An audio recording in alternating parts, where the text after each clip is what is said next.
بسم اللہ الرحمن الرحیم۔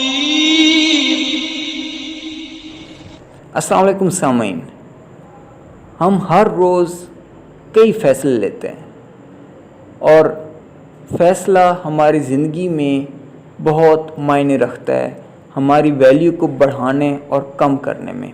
فیصلے کبھی کبھی بہت کٹھن بھی لینے پڑتے ہیں، اپنوں کے خلاف لینے پڑتے ہیں، حق سچ کے لیے کھڑے ہونے میں بہت سی دشواریوں کا بھی سامنا کرنا پڑتا ہے، لیکن کوئی تو ایسا رستہ ہوگا کہ جس کو اپنانے سے ہم بھی مطمئن رہیں اور ہمارے فیصلے بھی مستقبل میں صحیح ثابت ہوں، اور پھر جو نتائج بھی آئیں تو لوگ ہمیں ایک عادل انسان کے نام سے یاد کریں۔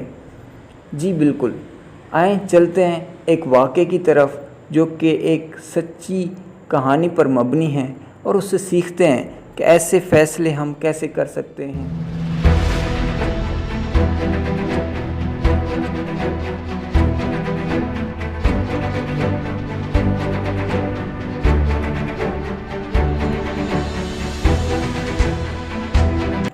وہ نہایت ہی نیک، عادل اور رحم دل بادشاہ تھا۔ اس میں کمال کی خوبیاں تھیں۔ جب اسے تخت نشی ہوئے 8 سال ہوئے تو اتفاق سے ہجری 800 کا آغاز ہو چکا تھا۔ درباریوں نے بادشاہ سے عرض کیا، عالی جاں، اس بار ایک زبردست سا جشن منانے کی اجازت دے دی جائے۔ جشن؟ وہ کس لیے؟ بادشاہ نے حیرت سے پوچھا۔ وہ اس لیے، اللہ تعالیٰ کے فضل و کرم سے اسلامی ہجری تاریخ کا 800واں سال شروع ہوا ہے اور آپ کی سلطنت شروع ہوئے 8 سال ہو گئے ہیں۔ تو پھر؟ بادشاہ نے حیرانگی سے پوچھا۔ یہ ایک اچھا شگن ہے۔ اچھا شگن؟ کس طرح؟ بادشاہ نے مزید وضاحت طلب لہجے میں پوچھا۔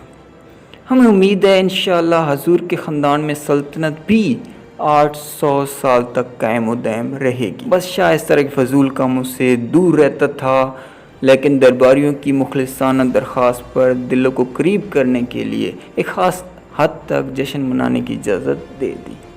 ٹھیک ہے، لیکن پوری کوشش کی جائے کہ غیر شرعی رسمیں نہ ہوں، بادشاہ نے حکم جاری کرتے ہوئے کہا۔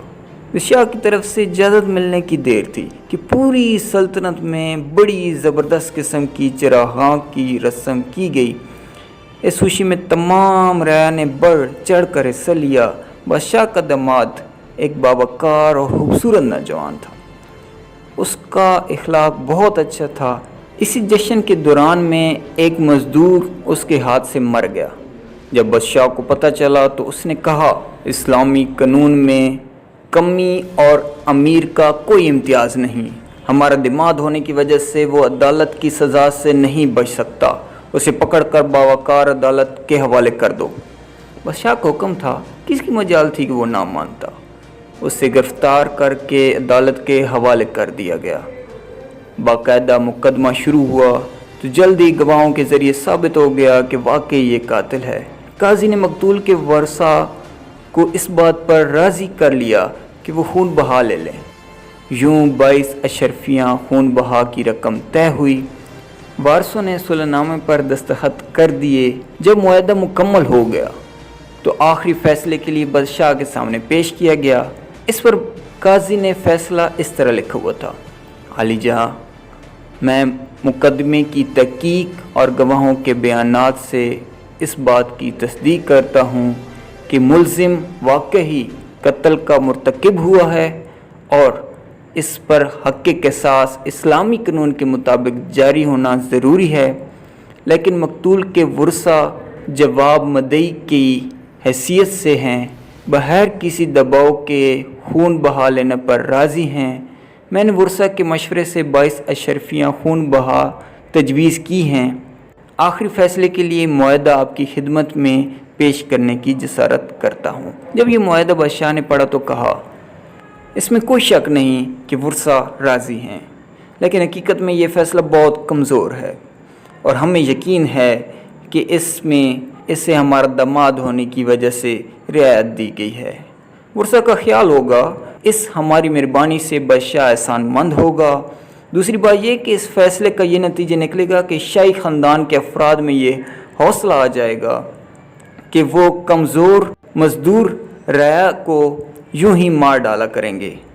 ہم سیاسی، انتظامی، شرعی اور اخلاقی لحاظ سے اس فیصلے کے خلاف ہیں۔ ہمیں یہ معلوم ہے کہ ہماری عزیز اور پیاری بیٹی کو اس فیصلے سے تکلیف ہوگی، اسے بیوہ ہونے کا دکھ برداشت کرنا پڑے گا، لیکن ہم خاندان اور اولاد کی خوشی کے لیے کسی کمزور کی جان کو یوں ارزاں کرنا مناسب نہیں سمجھتے۔ ملزم نے جو یوں بے باکی سے کمزور کا خون بہا دیا، اس میں یہ ضرور مغرور ہوا ہے کہ وہ بادشاہ کا چہیتا داماد ہے جو کسی طرح سے بھی اولاد سے کم نہیں ہوتا۔ ایسے ہی صلح نامے اور فیصلے میں بھی ضرور شاہی رعیت کا لحاظ کار فرما ہے۔ یہ سنتے ہی سب کے دل دھک دھک کرنے لگے کہ جانیں بادشاہ کیا فیصلہ کرتا ہے۔ ان تمام حالات و واقعات کو مد نظر رکھتے ہوئے ہم اس طرح سے یہ مناسب نہیں سمجھتے کہ عدالتی فیصلے کو برقرار رکھا جائے۔ عالی جاں پھر کیا کیا جائے؟ قاضی صاحب نے ڈرتے ڈرتے پوچھا۔ اس فیصلے سے امیروں کو بہت ڈھیل ملے گی۔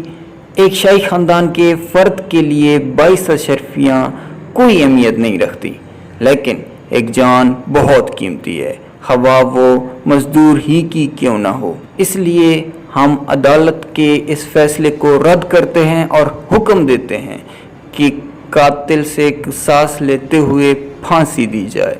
نیز یہ حکم بھی دیتے ہیں کہ نمونہ عبرت کے لیے ایک دن اور ایک رات شہر کے درمیان قاتل کی لاش کو لٹکایا جائے، تاکہ پھر کسی دولت مند کو کسی کمی کا، کسی مزدور کا خون بہانے اور خون بہا دینے کا حوصلہ اور امید نہ رہے۔ یہ سن کر پورا دربار دنگ ہو گیا۔ وہ حیران تھا کہ اتنا سخت فیصلہ بادشاہ نے کیسے کر لیا، حالانکہ قاتل تو ان کا چہیتا داماد تھا۔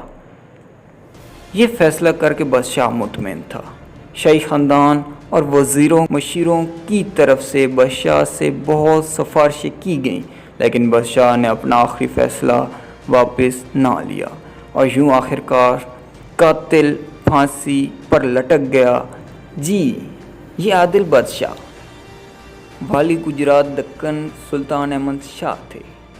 سامعین، ایک چھوٹا سا لیکن بہت ہی قیمتی سبق لیے ہوئے یہ واقعہ کہ زندگی کی کسی موڑ پر اگر ہم بادشاہ کی سچویشن پر کھڑے ہوں تو ہم فیصلہ صرف اور صرف ایمان کی بنیاد پر اور انصاف کی بنیاد پر کریں۔ آنے والی نسلوں کے لیے بھی سبق رہے گا، آپ کا دل بھی مطمئن رہے گا، اور آنے والی نسلیں آپ کو ایک اچھے حاکم کی طرح اور ایک عادل انسان کی طرح جانچیں گی اور پرکھیں گی، آپ کو فالو کریں گی۔